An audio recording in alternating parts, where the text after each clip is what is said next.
ভাই, গাছ থেকে ডাব পাইরা সেই ডাব কোনো হাতিয়ার ছাড়া মুখ দিয়ে ছুঁইল্যা খাওয়ার কথা বুড়া-বুড়ির মুখে অনেক শুনছি।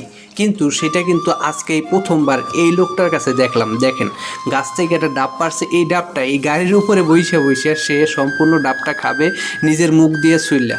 ভাই কেমনে দেখেন তো একটু, মানে আমি তো অবাক। কারণ এইরকম একটা ডাব যদি আমরা মুখ দিয়ে ছুঁইল্যা খাইতে যাই তাহলে হয়তো দাঁত অর্ধেক থাকবে, অর্ধেক থাকবে না, অর্ধেক মানে ডাবের সাথেই চলে যাইব। দেখেন এই লোকটা কিভাবে কি করলো। ভাই সত্যি অসাধারণ ভিডিও। ভালো লাগলে লাইক কমেন্ট শেয়ার করতে ভুলবেন না। চলেন সম্পূর্ণ ভিডিওটা দেখি।